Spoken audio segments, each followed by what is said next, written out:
Good evening, and welcome to the Quiet Pantheon. I'm glad you're here. Before we begin, take a moment just for yourself. Let yourself settle into wherever you're resting.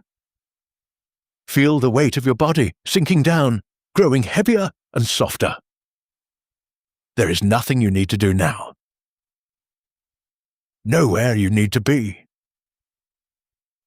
Nothing left to solve or finish or carry.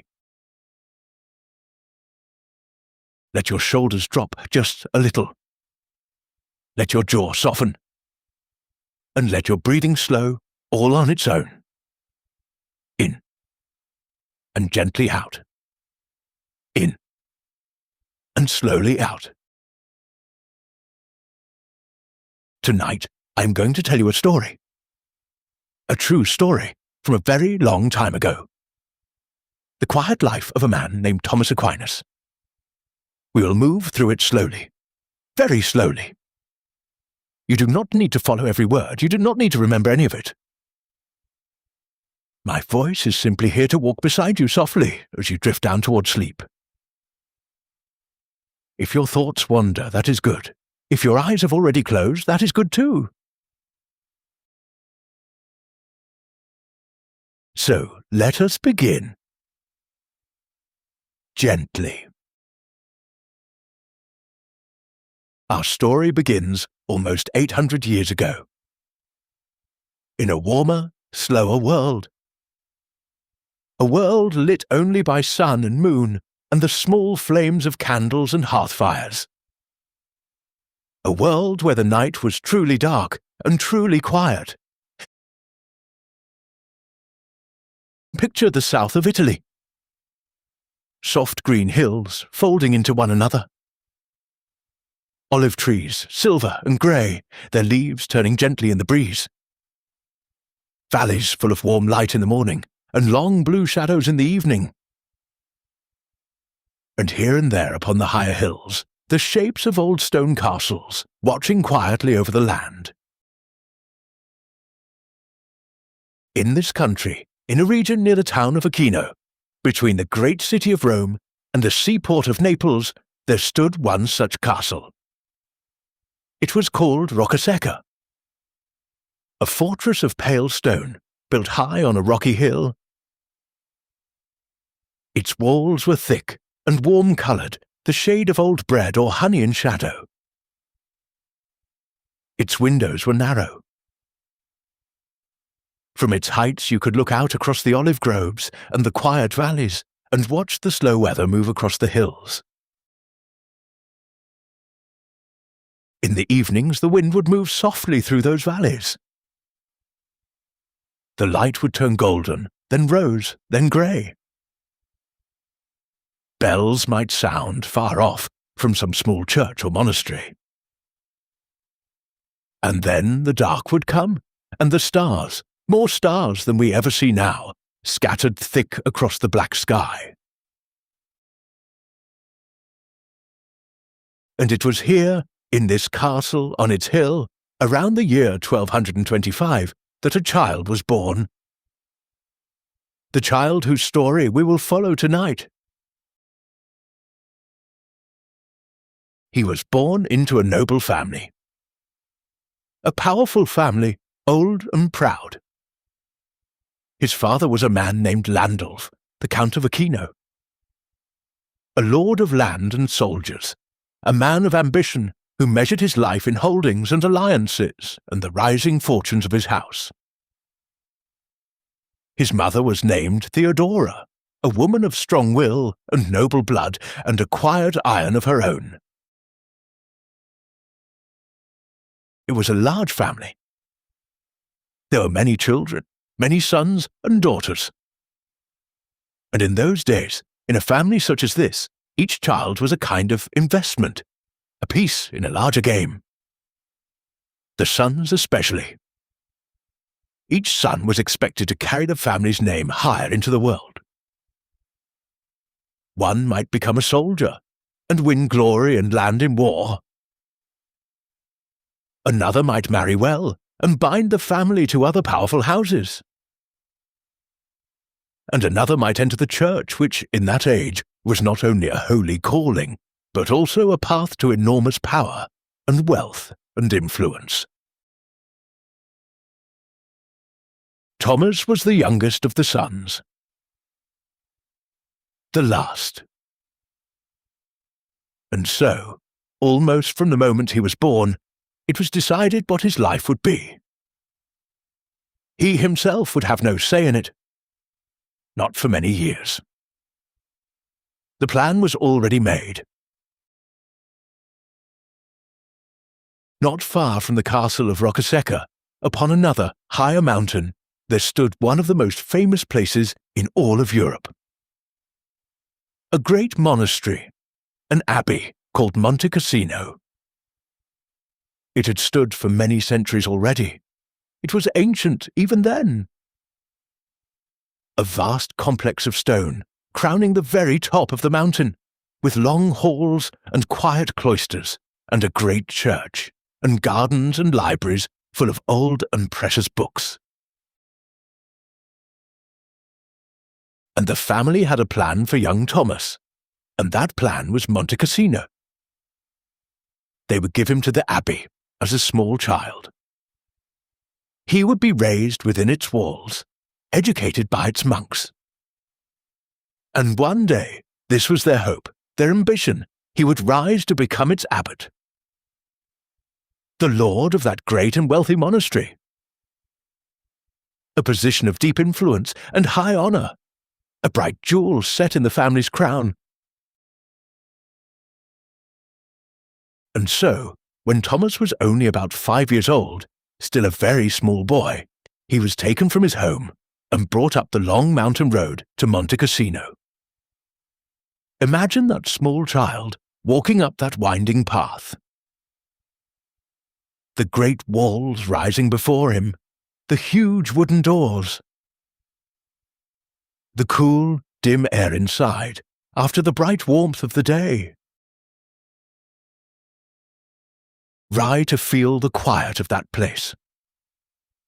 The long stone corridors, where every footstep echoed softly. The slow ringing of bells, marking out the hours of the day, again and again, from before dawn until after dark. The low sound of the monks singing together in the dim light, a deep, calm, rising and falling sound, older than anyone could remember. The smell of candle wax and cold stone, and incense, and old wood, and bread baking somewhere far off. This was the world in which Thomas would grow up. A world of order and silence and slow, repeating rhythm. The same bells, the same prayers, the same hours, day after day after day, like the turning of a great and gentle wheel. For a certain kind of soul, it might have been unbearable. But for Thomas, it seems, it was something like home. For he was, by every account, a quiet child. Watchful, thoughtful, slow to speak, slow to anger. Where other children might run and shout and quarrel, Thomas would sit and listen and wonder. He seemed always to be turning something over, somewhere deep inside himself. And there is a small story told of him from these earliest years. A simple story, but one that those who knew him never forgot. It is said that even as a young boy, there in the abbey, Thomas would go to the monks who taught him and ask them a single question. Again and again and again. Not a child's usual question. Not where or when or why he could not have something. He would look up at them, this small, serious boy, and he would ask them quietly, "What is God? What is God?" 3 small words, and yet perhaps the largest question that can ever be asked. The question that lies underneath all other questions. And here was a child, asking it plainly, as though it were the most natural thing in the world to want to know. The monks, of course, could not fully answer him. No one can fully answer it. But the question had taken root in him. It had found a home deep in that quiet, watchful soul. And it would stay there, growing slowly for the rest of his life. In a way, everything that followed, all his long years of study, all the great works he would one day write, all of it was simply this same small boy, still asking the same gentle question. What is God? The years passed softly at Monte Cassino. Thomas learned to read and to write. He learned Latin, the language of the Church, and of learning, and of nearly every book worth reading in that age. He studied the Scriptures, he studied music, and the careful grammar of clear thought. And he grew. He grew tall, and he grew large. For Thomas would become a big man, broad and heavy, and strong of frame. But there was nothing loud about his size. He carried it gently, quietly, the way a great tree carries its height without effort and without display. And all the while, though he was still only a boy, the great plan of his family rested upon him. Abbot of Monte Cassino, Lord of the Mountain. A future already written, waiting for him to grow into it. But the world outside the abbey walls was not as calm as the world within. In those years, there was conflict among the great powers of the age. Quarrels between the emperor and the pope, armies on the move, old alliances breaking and new ones forming. And Monte Cassino, sitting high and proud and wealthy upon its mountain, was caught right in the middle of it. Old years came to the mountain. The abbey was no longer the safe, still, settled place it had been for so long. And so, when Thomas was around 14 years old, a new decision was made about his life. He could not remain at Monte Cassino. He would be sent instead to continue his studies somewhere else. Somewhere far larger and louder and more alive. He would be sent to the city of Naples. Naples. A great city by the sea. After the silence of the mountain, imagine the change for young Thomas. The harbour, crowded with ships, their sails and masts swaying. The markets, full of voices and colour and the smells of fish and spice and smoke. The crowds in the narrow streets, the bright, restless water of the bay, the salt smell of the Mediterranean carried on the wind. And in the middle of all this life and motion stood something new in the world. Something that had hardly existed before that century. A university. A place where young men gathered from many different lands to study and to question and to argue and to learn. It was one of the very first universities in all of Europe. And it was unlike anything Thomas had ever known. And it was here in Naples that the quiet young man met the two great forces that would shape the whole of the rest of his life. The first was a new way of thinking. The second was a new way of living. Let us speak first, gently, of the way of thinking.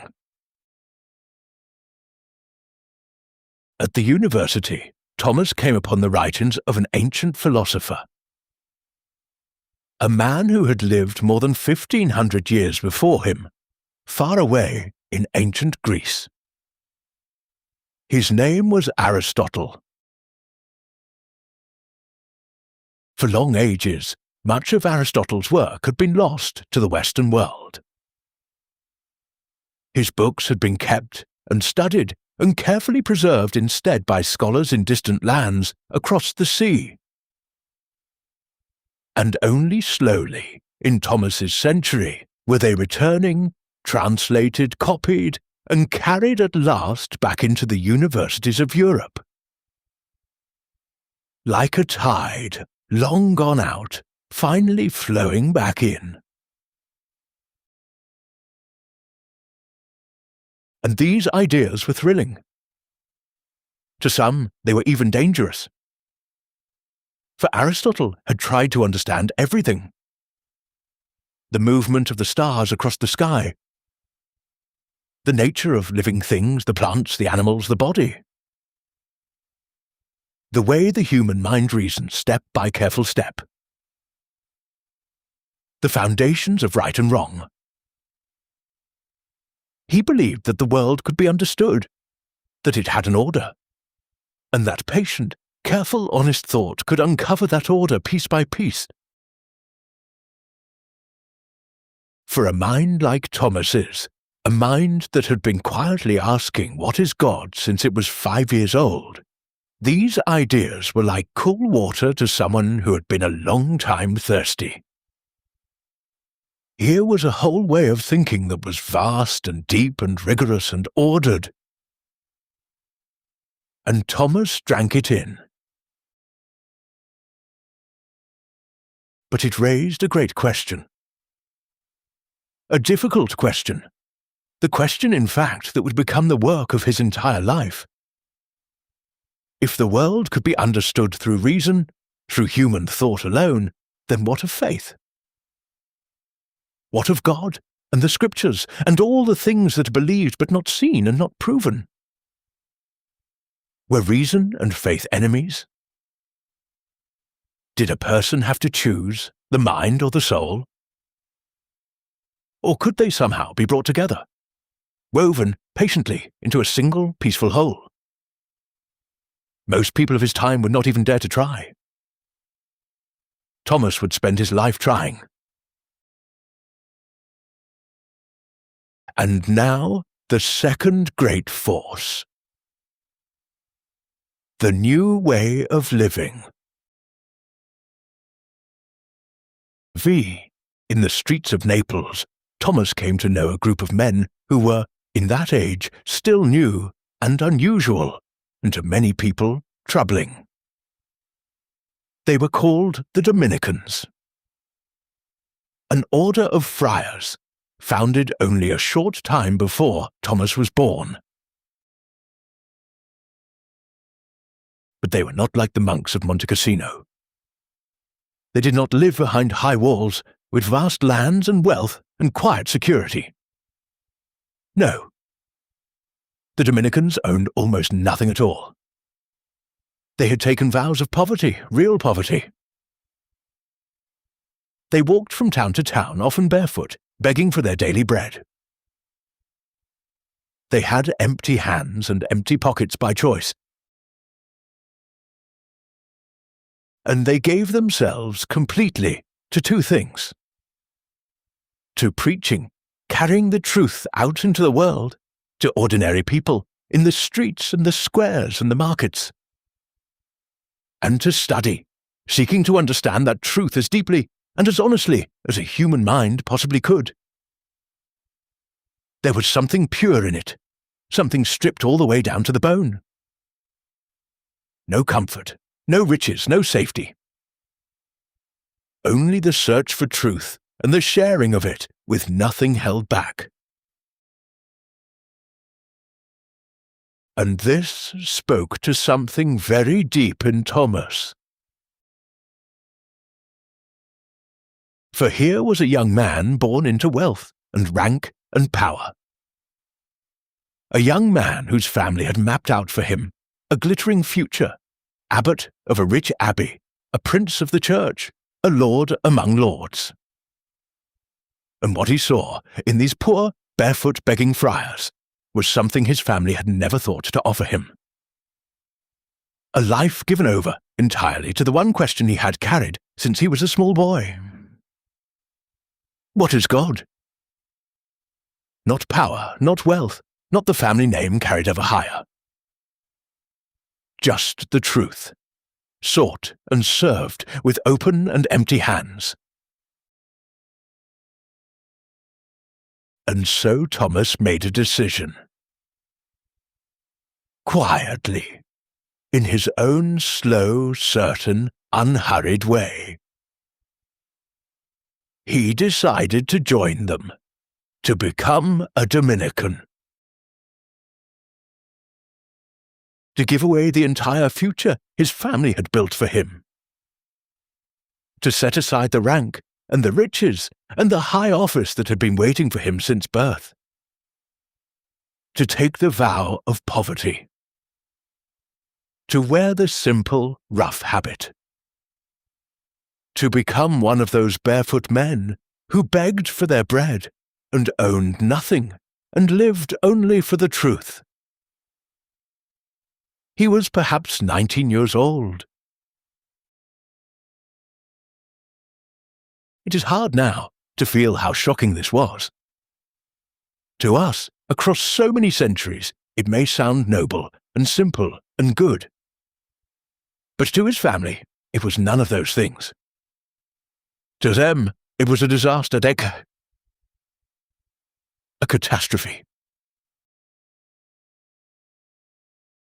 They had given their youngest son to the church, yes. But to rise, to rule, to become an abbot, a lord, a man of standing and wealth and power. To see him instead throw all of that away, to become a poor wandering beggar with empty hands, it was, to them, a disgrace.